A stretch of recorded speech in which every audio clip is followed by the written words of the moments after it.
Hi, I'm Jon Karon of the KJC Law Firm. And for our podcast today, my guest is Peggi Iebba, a former client of mine that I had the privilege of representing a number of years ago. Peggi is a survivor of a traumatic brain injury, and she's going to share with us today some of what she experienced, and most importantly, some of the lessons she's learned about how to deal with that and create a good life for yourself on the other side of a traumatic brain injury. So, Peggi, thank you so much for coming today. And I Thank was you for having wondering, me. well, so could you tell us a little bit, just really briefly, about what your life was like right before you had your brain injury? Sure, sure. So I had a wonderful career. I was a respiratory therapist, but I had gotten my master's degree in education, and uh, I wrote and gave lectures regarding respiratory care to physicians, other respiratory therapists, nurses. I also was a researcher and a published author of in medical journals of respiratory care information. And I had a wonderful life. I was able to do research and provide education in a field that I was dedicated to. I was appointed by the governor of Massachusetts to the Board of Respiratory Care. I won Respiratory Therapist of the Year a few years prior to the accident. Very engaged in my field, and loving it. And you also had two teenage boys, right? two boys who at the time would have been 12 and I think that's 12 and 16. Actually, no, 11 and 15 at the time of the accident. And they lived with you. You were divorced, right? Lived with me, single mom.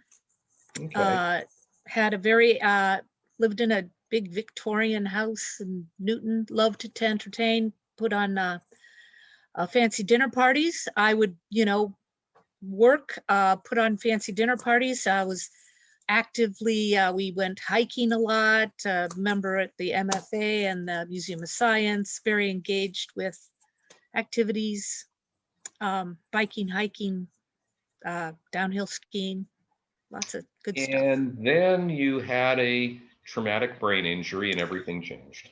Right, right, really out of the blue. Should I tell you like what happened? Well, yeah, I mean, why don't you just give folks an idea about, what happened and Yeah. how things changed for you after that? So I was dating a wonderful guy, and it was time for him to start meeting my family. So we flew out to Arizona. And on the way back, you know how you, when you rent a car, we had a rental car, you return the rental car to a little place and then you get on a bus and they take you to the airport. And I don't remember that part, but what happened was we got onto this shuttle bus to take us back to the airport. And the bus, according to Frank, went over an expansion joint and shook. And when it did that, there was one of those signs that have, I don't know if people remember, it's little red dots, and they would go like give the messages, and the end of the sign fell down, swung down, and just hit me on the left hand, slightly towards the back of my head, knocked me out cold.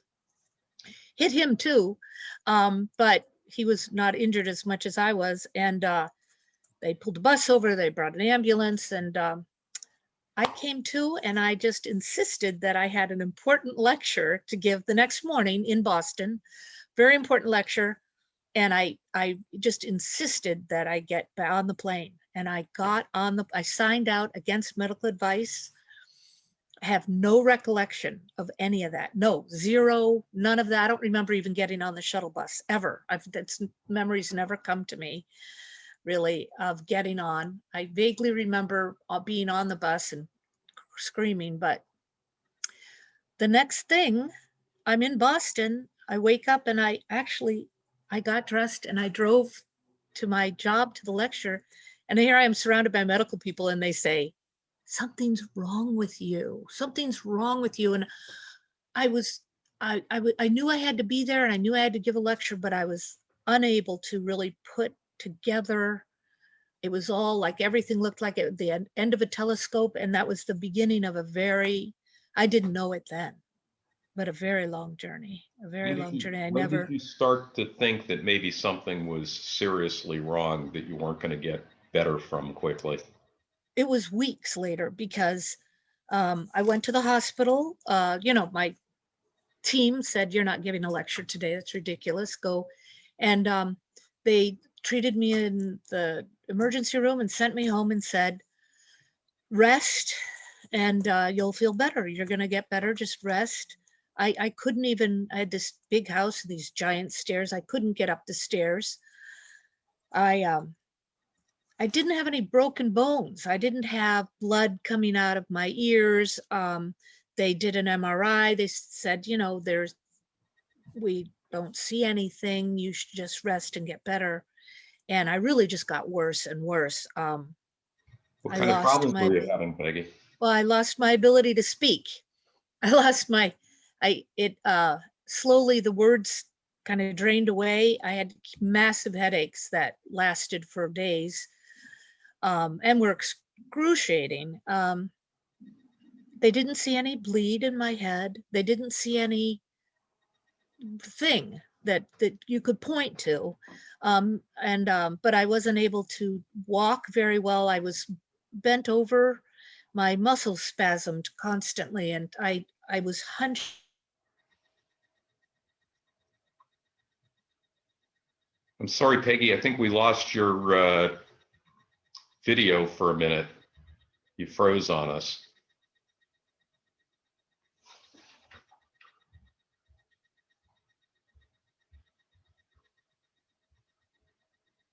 In the back of my neck and down my spine, and I was able to stand upright for the first time in months, and that was a big transition. I still wasn't able to put two and two together. It's a funny thing, but I couldn't remember the simplest sequences of events. And I couldn't, I'm trying to give you an example. Let's say you want to make a piece of toast. There's a lot of things involved in that. You have to get the bread. You have to remember where the bread is kept. You have to get it out. You have to undo that. There's many, many steps. And at that point, it was very confusing. Everything was confusing. And not long after, I'm trying to remember how many months, maybe 5 months after the accident, I moved. I moved out of my big Victorian house. My divorce was going forward and I was moved into a small house. And the move meant all of my built-in memories were erased. And I had to put on everything, and I mean every cabinet, I had to label what was inside every cabinet. And I didn't learn what was in that cabinet in a day or two, like you would think. Why do we just open it and you'll see it? Nope, everything had to have labels, even what to do in the shower. I had a laminated page telling me what to do in the shower. And that seems so laughable, but I needed steps to follow. I needed everything, lights, just bright lights, too much noise, too much activity, the television. When I would drive the boys in the car to school, the radio could not be on. And even initially, and I'm driving now, right? They couldn't talk to me. If they wanted to talk to me, they'd have to tap me and I would pull over, and then I could look at them and they could talk to me, because I couldn't take the sensory input of driving and having somebody talk to me. I couldn't do both things. And they learned that. They learned, my sons are Graham and Taylor, and I couldn't pronounce their names because of the consonants. So I could just say T or G. That's all I could say for their names, because the am, oh, forget it. And I had to have a little bell next to me, as I couldn't get around well. And if I needed something, I couldn't call out for them. So I had to have this little bell. really felt like a Victorian, but it was not pretty. It was not pretty. So that sounds serious. Now, you said that your problems wouldn't show up on an MRI or I think a CT scan. Yeah, Uh, CT. and did you have problems getting your doctors to take you seriously? Yeah, I mean, that's if there's one thing, the first thing I would say to anyone who's has or whose loved one or whose client has a brain injury is getting a good medical team. And by that, it's there are people out there who are just flat out deniers of what's called mild traumatic brain injury. The mild just means when you were knocked unconscious, you were knocked unconscious for less than 5 minutes.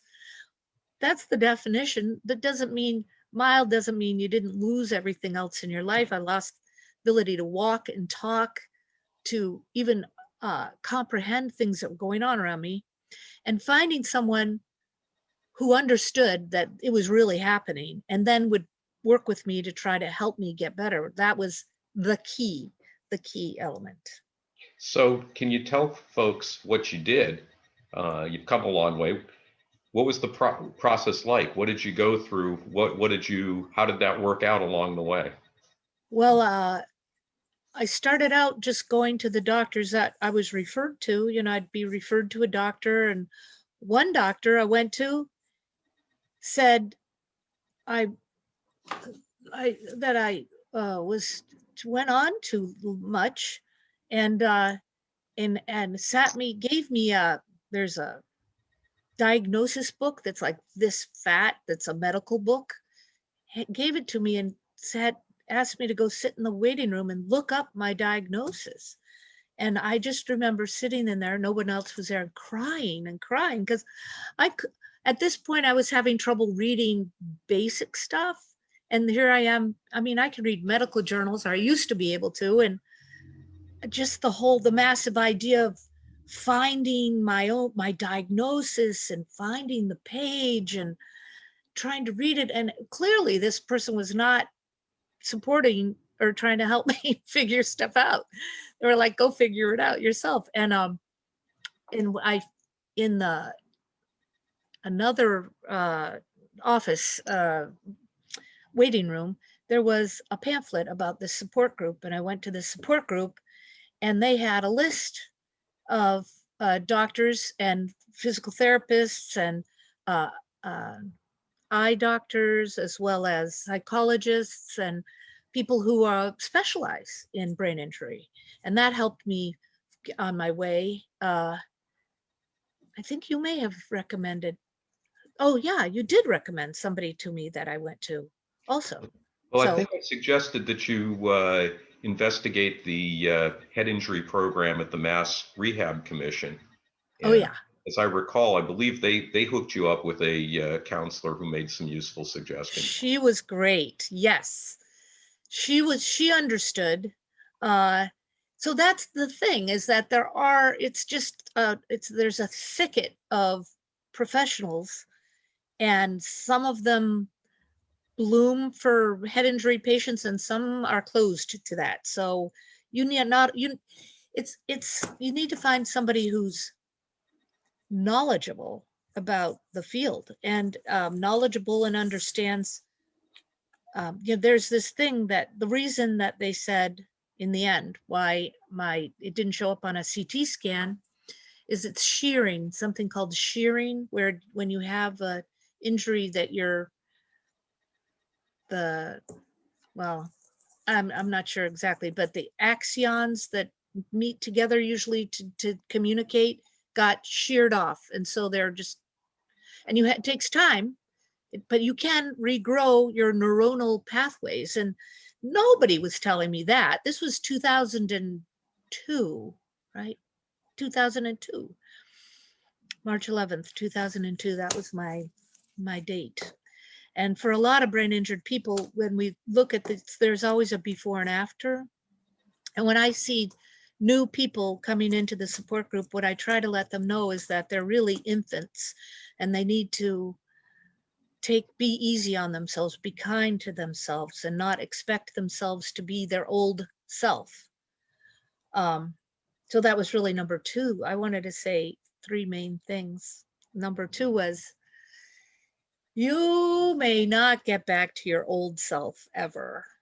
And getting to be okay with that. In fact, embracing that you're going to create a new life is a healthy thing, because there's trying to get back and become myself to be able to throw dinner parties and be a lecturer and a writer of complex medical articles. I was aiming to head back there. They were holding my job for me. I loved my job. It was great. I job, fabulous career. And, I had to stop having the medical journals come to my house, because they would come to my house and I couldn't even read the abstracts in the beginning of them.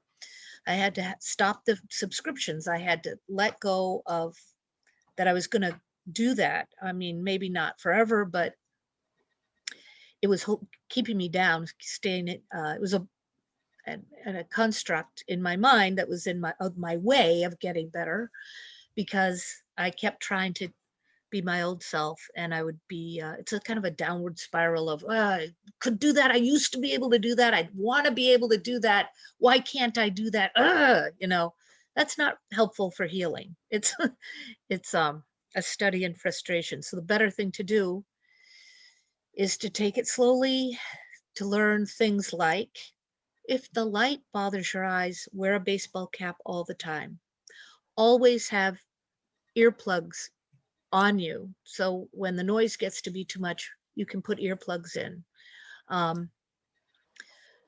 Be ready to tell people you've had enough and you need to go to a quiet space. It's like as if like people know about people with migraines, which I started getting migraines, but those are mostly gone now. And it's all about sort of, you don't turn a train track 90 degrees.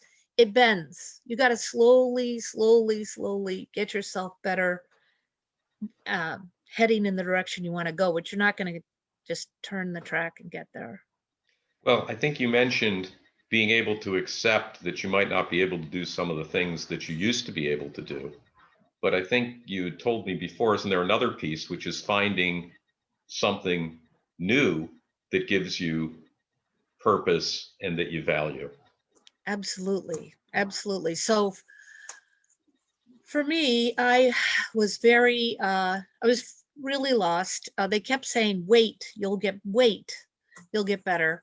So I was waiting, and wasn't getting better. And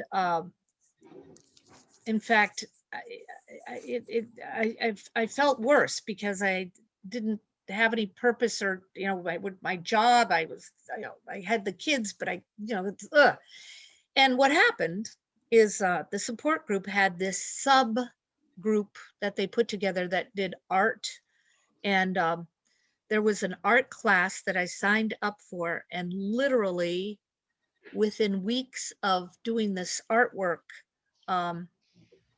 that the Brain Injury Association of Massachusetts had put together, along with funds from SHIP, which is called SHIP is State Head Injury Program? State Head Injury Program. And they had, and that art class unleashed, unfolded, opened up, whatever you want to call it, but the log jam got undone, and I started being able to speak better. I had a serious stutter, but I was speaking, and I was able to, I guess the right word would be calm myself. But one of the things that happens in brain injury is you get frustrated, and it's sort of this tightening spiral of wanting to do your old stuff and not being able to. But with art in particular, for me, it was painting, like calligraphy. It was Japanese artwork that we worked on, and it just unleashed a different part of my brain that opened up in a way completely unexpected. I'm not an artist. I never was. More of a scientist, but it really changed my brain patterns and allowed me to pursue that. And in pursuing art and communicating with people through art, a couple of major projects I could tell you about if you're interested too. But that was key. I mean, it was absolutely key. Getting a good medical team, letting go of your old self and finding something creative to do that's creative for you, whatever that is, music. I started playing the ukulele, and that helps too because it just works. So you mentioned a couple of times your involvement in some of the support groups. Could you sort of give people an idea of, how those work and the kinds of, who are the kinds of folks that show up, and maybe even how you, at some point, how you found one, or how people might be able to find one for themselves? Yeah. So what's here in Massachusetts, I can only speak to here in Massachusetts where I've been, but we are really fortunate because the very first Brain Injury Association ever started in Framingham. And that grew into the Brain Injury Association of Massachusetts, and now there's chapters in every state. But here in Massachusetts, we have a very well-developed structure for the Brain Injury Association, and they have a lot of support groups. Now, the most important thing about any support group is that you get into the right one. So there are support groups for people who have acquired brain injury, which is what that they've changed the definitions over the years, but it used to mean like a tumor. Acquired, it meant it came from inside, and traumatic was it came from outside. And they used to always separate those two groups. Now it's kind of gotten mixed around, so there may be, but what's important is that you get into a group that's at the level that you're at. So there are some brain injury groups, like one's called Babis, and it's run out of Spalding. And those people tend to have more severe encumbrances, okay? There's one in Framingham called, that I was a part of and been a part of for 18 years. No, well, yeah, close to 18 years, called the amazing Framingham Brain Injury Support Group. Now, half of the group works, drives cars, or volunteers in some ways, so we're functional, but most of us can't work for more than 3 hours, like maybe people work at a library and shelve books or for 2 hours 3 times a week, but they're working, they're doing something. So it might not be a high-end job, but it's job that for keeping you active. So that there's also groups for young teenagers that have brain injuries, and there's support groups just for the caregivers. So it's really important you get into the right group, because if you get into the wrong group, you might think, boy, I do not fit in here at all. But how, so you talk to the Brain Injury Association about different types of groups and find out the right one for you, and then start with a support group. Okay.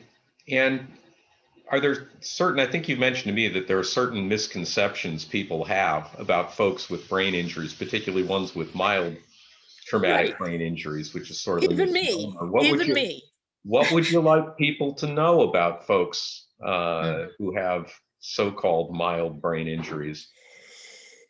Well, I'd like to direct people to that resource online. Can I do that? Can I? It's fine by me.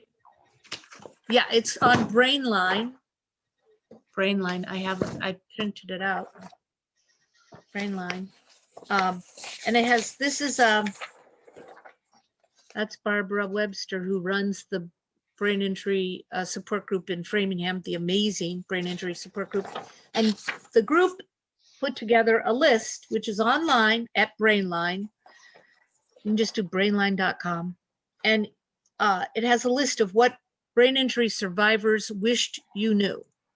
And that list really tells people who don't, it's a bullet list. And if you read that, you would know so much more, because especially when I had my stutter, people would go, okay, and talk to me loudly like I was hard of hearing, or, you know, I would have trouble with change. So honestly, I'd go to the checkout and I would just hand them some money and hope they were honest. And sometimes people would just help me and they do it. And sometimes people go, okay, yeah, you gave me money, I'll give you change. And I'm like, yeah, I know, because I just gave you the money, just we're not idiots. We're just struggling with processing the information and communicating it back in what would be the timely, especially the Northeast,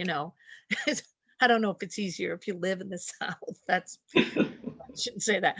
But people are We do fast move paced. faster around here, Peggy. We do. We do. And so one of the difficult things was people thinking that all of my senses were impaired. It's processing speed, definitely. It's noise, if there's too much noise, and also side noises or side, when there's multiple things, like having the radio on. When now I can drive in the car with the radio on, but at first I could not have anything happening except for me driving. It's a sensory input issue. I don't know. Did that answer your question?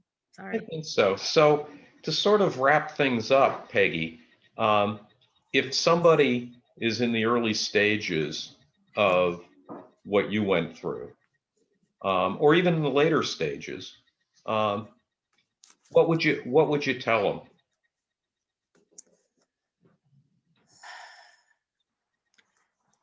You got to believe what's happening to you, even if people around you don't understand. People around you may think you're just being lazy, you're sleeping a lot. The number one, there's a video one of the guys in our support group made. It's a wonderful video. It's called "You Look Great." You look great, because that's what people would say. You look great. Are you back to work yet? Be like, I wish I could be. Thanks for bringing up a sore subject. I'd love to be back to work, but I can't be up for 2 hours without needing to lie down and close my eye, all of those things. So if I were to tell somebody with a brain injury what to do, believe in yourself, get a good team, get a good doctor who can help direct your care, somebody who understands, get a good lawyer like Jon Karon, and then get into a support group where you can talk to other people who are going through or have gone through because it's life-changing to have other people be like, I know that, I get that. It helps a lot, tremendously. And do some art, do something that is uplifting for you, whatever that is. People have crayon books now for adults, whatever it is.